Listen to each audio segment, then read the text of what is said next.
En este episodio número 20 de Lecturas Vagabundas, quiero hablar sobre el ocio, específicamente acerca de un libro japonés escrito por un monje budista. El libro tiene como título Tsuregusa, Ocurrencias de un ocioso. Y a mí me gusta citar siempre una frase o cuando leo. Me gusta conectar los libros entre sí y siempre recuerdo esta frase latina que dice: un libro abre otro libro. Es decir, hay libros que son llaves para abrir otros libros. Y así la lectura se va convirtiendo en una suerte de paseo o de reenvío o de viaje de un libro a otro. Y la verdad que yo no llegué directamente a este libro de Kenko Yoshida, sino a través de otro libro llamado Los placeres de la literatura japonesa, del profesor Donald King. Y aquí, en este libro, Los placeres de la literatura japonesa, en el capítulo 1 llamado Estética japonesa, decía King algo que me llamó mucho la atención, que toda la estética japonesa se deriva de 4 principios básicos, que son la sencillez, lo efímero, la irregularidad y la sugestión. Y estos 4 principios que explica King aquí en este libro, Los placeres de la literatura japonesa, dice él, están derivados o se derivan de las anotaciones que realizaba el monje Kenko Yoshida en pequeños papelitos. Él iba escribiendo sus reflexiones que colocaba después en las paredes de su humilde choza y que luego revisaba e iba refinando. Me llamó mucho la atención hasta que logré acceder al libro y la verdad que ha sido un placer increíble bucear en este texto de Yoshida. Primero, este fue un libro escrito alrededor de 1330. Se ha traducido como Ocurrencias de un ocioso o Ensayos sobre la pereza. El nombre con el que nació, o el nombre que le pusieron a Kenko Yoshida, es Urabe no Kaneyoshi. Ese es el nombre que él utilizó como en su formación, procedente de una familia de sacerdotes sintoístas. Hay que decir acá, que lo deja en claro Donald King, que para los japoneses el sintoísmo y el budismo no están en contradicción, 2 religiones que se complementan perfectamente entre sí. El sintoísmo ofrece ayuda en esta vida y el budismo ofrece apoyo para la otra vida. Entonces, Kenko Yoshida es un sintoísta, nace en una familia de sacerdotes sintoístas, firmemente anclada en esta religión original de Japón, y luego se hace budista, ¿no? ¿Cómo llega a ser budista? Bueno, pese a su rango modesto como sacerdote sintoísta, él se labra un nombre en la corte del emperador Go-Uda por sus habilidades poéticas. Era muy bien considerado como poeta. Pero a la muerte del emperador, en 1324, tomó los hábitos budistas y ahí entonces pasa a llamarse Kenko. Curiosamente, él no se va a un monasterio, sino que permanece en la ciudad, viviendo en una humilde choza, vistiendo de negro. Casi nunca salía. En su choza había pocos libros, y uno de esos libros es otro de mis favoritos de la literatura japonesa, que es el libro de la almohada de Sei Shonagon, que también está estructurado en base a pequeñas anotaciones que Sei Shonagon, esta cortesana que vivió alrededor del año 1000, va conectando, va agrupando en listas. Vamos a hablar de ese libro en otro programa, porque es un libro también maravilloso, imprescindible para entender el alma de la cultura japonesa. Entonces él vestía de negro, nunca salía o salía muy poco. Uno de los libros que que de los pocos libros que tenía en su choza es justamente el libro de la almohada de Sei Shonagon. Otro ejemplo soberbio de un método al que pertenece. Se ha dicho que este libro, que consta de 243 pequeñas secciones, pertenece a un género que en la literatura japonesa se denomina suihitsu. Y el suihitsu es como seguir el pincel, es como una digresión, como seguir las ideas que van llevando al escritor por un ritmo determinado, ¿no? Seguir el propio ritmo del pincel. Hay escritores como Thomas de Quincey, como Coleridge, en la literatura occidental, que han escrito según un principio parecido, llamado digresión. El libro de Sei Shonagon, el libro de la almohada, está escrito entonces en un estilo similar, llamado suihitsu. ¿Cuál es la filosofía que subyace a este libro de Yoshida? En primer lugar, es una filosofía, dice Donald King, que nos dice que este mundo es insuficiente, pero que mientras estemos en él debemos tratar de enriquecer nuestras vidas con belleza. Entonces es un libro que trata básicamente de estética, de percepción, de cómo afinar nuestra sensibilidad para obtener mayor disfrute de cada una de nuestras experiencias. Yo elegí unos pocos fragmentos para compartirlo con ustedes del libro, y la idea es siempre cada uno realice, si así le place, un viaje al mismo libro. El primer fragmento que elegí dice así. Es justamente el fragmento con el que comienza el libro, ¿no? El fragmento de presentación. En medio del ocio, en este océano de paz, paso los días inclinados sobre el tintero, tratando de recoger en el papel las descabelladas ocurrencias que cruzan por mi mente. Yo mismo me he quedado sorprendido de tantos desatinos.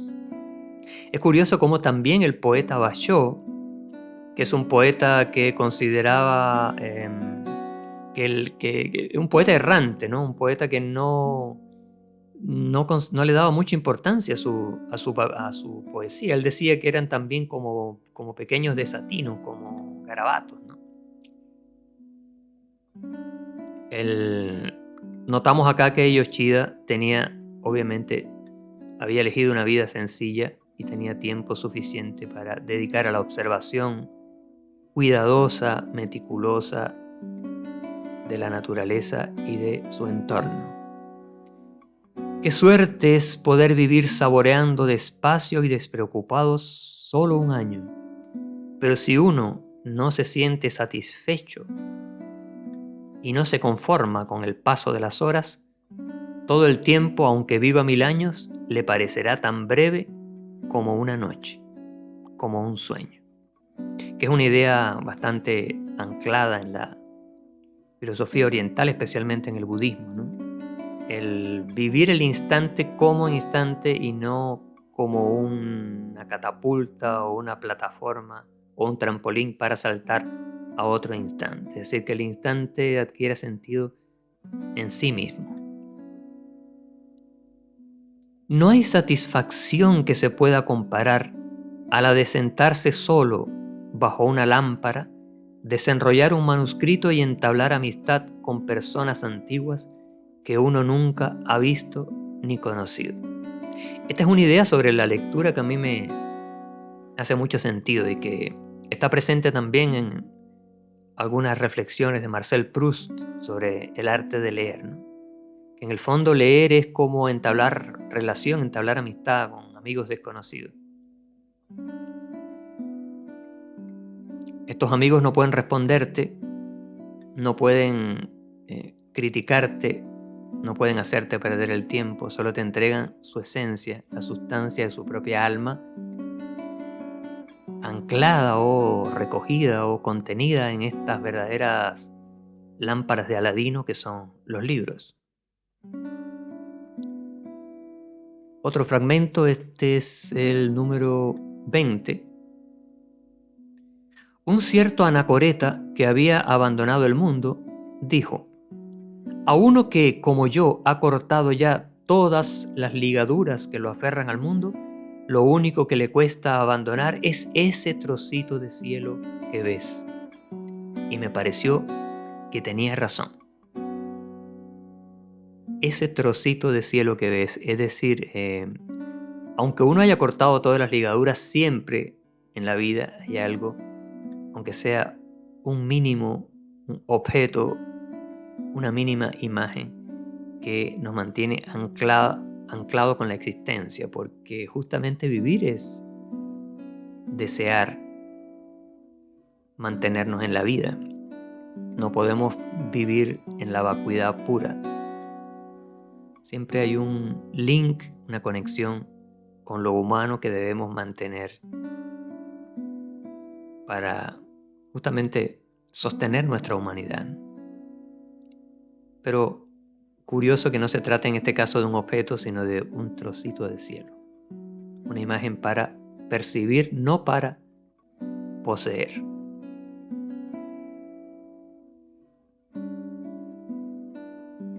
Es muy interesante en el fragmento 60, cuando dice, está hablando del abad Yoshin, que era un hombre muy sabio, y dice que este abad, y que siempre fue muy pobre, ¿no? Dice que una vez este abad Yoshin vio a un bonzo y le puso el mote de Shiroururi. Y la gente le preguntó, ¿pero qué quiere decir eso de Shiroururi? A lo que él respondió, ¿y qué sé yo? No tengo ni idea de lo que es eso. Pero si por casualidad existiera el Shiroururi, la cara de ese monje se le asemejaría. Interesante este afán, esta libertad con el lenguaje, ¿no? De inventar palabras a partir de un rostro, a partir de una imagen. No importa el significado, ya el significado vendrá. Alguien dijo, una seda fina no es apropiada para envolver el manuscrito, porque se deteriora fácilmente. A lo que Tona respondió, es precisamente cuando la cubierta de seda se ha deshilachado por arriba y por abajo, y cuando el nácar se ha desprendido del rollo, cuando se puede decir que un pergamino es bello. Esta, que es una idea central en la estética japonesa, ¿no? La irregularidad, el wabi-sabi, la pátina del tiempo, el que las cosas cuando empiezan a tener historia, justamente allí se hacen bellas, ¿no? Por tanto, a veces cuando, como dice acá también Kenko, alguien me dijo, hasta cuando construyen un palacio dejan algo por terminar. Y esa irregularidad, esa incompletud, esa falta de perfección es también un ancla con lo humano, que habla de la dignidad integral del artista o de la persona en general, ¿no? Y en los escritos de los sabios de la antigüedad, tanto budistas como confucionistas, hay muchos versos y capítulos que faltan. La ausencia, la incompletud son también características estéticas que nos hacen, que le ofrecen un valor suplementario a las experiencias. ¿Habrá alguien que a una persona que va a partir con la alborada, con destino a un país lejano, le diga, obra con calma, despacio? Los compromisos sociales son todos difíciles de quebrantar. Pero si uno cree que no puede por menos y se dedica a corresponder del mejor modo posible a todos los pequeños compromisos que contrae con la gente y el mundo, aumentarán los lazos y acabará agotándose espiritual y corporalmente en su intento de corresponder a compromisos insignificantes y triviales. Ha llegado el momento de romper todos los lazos que me atan al mundo. Ya el sol se acerca a su ocaso, largo es el camino, flaquean mis pies. Ya no cumpliré las promesas, no guardaré las normas de educación. Que me llamen loco los que no me comprendan, que piensen que he perdido el juicio y todo el cariño humano, que tengo un corazón de piedra. Ya no me herirán las críticas, ni prestaré oídos a las lisonjas. Es decir, después de cierta edad, después de cierta época en la vida, uno tiene derecho a ser egoísta con su tiempo, ¿no? A brindar el tiempo solamente a aquellas personas y aquellas experiencias que nos van a permitir una mayor conexión con la vida, con el misterio de la vida. El fragmento número 137 es uno de los que cita Donald King también como uno de los fragmentos de este libro que más ha influido o más ha contribuido a configurar lo que llamamos hoy la estética japonesa, ¿no? Y es el principio de la sugestión. Dice Kenko: solo se deben contemplar las flores de los cerezos cuando están en su mayor esplendor y la luna cuando no la cubre ninguna nube. Añorar la luna que está al otro lado de la lluvia, retirarse a un cubículo, bajar las persianas y permanecer sin ser conscientes del paso de la primavera es mucho más conmovedor. Una rama que está a punto de estallar y florecer y un jardín cubierto de pétalos son de mucho más interés para nuestros ojos. Y los poemas que comienzan diciendo: salí a contemplar las flores y vi que sus pétalos estaban esparcidos por el suelo, o bien aquel otro: siéndome imposible salir, ¿serán inferiores a aquel que dice: contemplando y admirando las flores? La gente se apesadumbra cuando se marchitan las flores de los cerezos y cuando la luna declina en el firmamento. Pero eso es natural. Solo un hombre que tenga un corazón insensible podrá decir: las flores de esta rama y de aquella ya han dejado caer sus pétalos. Aquí ya no queda nada que ver. Es en el fondo también la idea de que cada estación tiene su propia belleza. Porque en algunas estaciones se presenta la naturaleza en todo su esplendor, pero en otras estaciones la naturaleza solamente hace tímidas promesas, solo sugiere su plenitud. Y en esa sugestión de la plenitud también hay un profundo misterio, un profundo enigma, una profunda nostalgia, que el poeta es capaz de aprehender en sus anotaciones. El verano no comienza en el momento en que concluye la primavera, ni llega el otoño cuando se retira el verano. Es la primavera la que va haciendo el verano, y en el verano ya se encuentra el germen del otoño. Cuando se enfría el otoño, se convierte en invierno.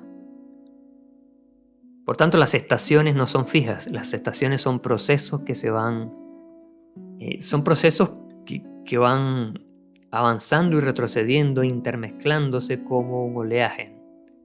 Parte del otoño está en el verano, también parte del otoño está en el invierno, y así las estaciones se parecen a la música. Los instrumentos van entrando y saliendo del tejido de una sinfonía, pero siempre hay algo de cada instrumento que muere cuando comienza el otro instrumento y algo que queda también. Me da lástima del que dice que la oscuridad de la noche borra y ensombrece la belleza de las cosas. De noche es cuando mejor se puede apreciar la belleza de los ropajes, de los adornos y del color. Durante el día se pueden usar vestidos sencillos, pero por la noche cae bien un vestido lujoso. Del semblante y de la cara hay que decir lo mismo. Aún el que es bien parecido, a la luz de una lámpara resalta más todavía su hermosura. Un susurro que se escucha en la oscuridad de la noche penetra más, tiene más encanto. Un perfume o una melodía en la oscuridad de la noche cautivan mucho más. Qué emoción y alegría siente uno cuando ya viene entrada la noche, durante la cual no se nos ha producido ningún acontecimiento especial. Nos sorprende una visita que viene ataviada con elegantes vestiduras. Prescindiendo del tiempo y la ocasión, de que el encuentro sea formal o informal, los jóvenes que viven con los ojos puestos en alguien deberían vestir en esas ocasiones sus mejores trajes, pero de modo especial en los momentos de mayor cordialidad. Qué encantador es ver a un mozo que al llegar el atardecer moja y peina su cabello, y a una moza que cuando va llegando la noche sale sigilosamente del auditorio, toma el espejo en sus manos, se arregla la cara y se adorna antes de volver a presentarse en la habitación. La ocasión más deliciosa para hacer una visita a un templo o santuario también es por la noche, cuando no hay nadie. Vemos en estas últimas anotaciones la delicadeza de el monje Kenko Yoshida para referirse al aspecto nocturno de la percepción. En el aspecto nocturno, en la noche, es cuando realmente nuestra percepción dialoga de mejor manera con las cosas, porque las cosas no están presentes en toda su corporeidad, en toda su coloración. Están apenas sugeridas, apenas entrevistas. Entonces podemos soñarlas, podemos ensoñarlas. Es un libro ciertamente hermoso. Un libro más que para leer, es un libro para hojear y revisar, para saltar de una página a otra, como también lo es el libro de la almohada de Sei Shonagon, que es uno de los pocos libros que Kenko, como ya dije, atesoraba en su humilde choza. Hasta un nuevo episodio de Lecturas Vagabundas.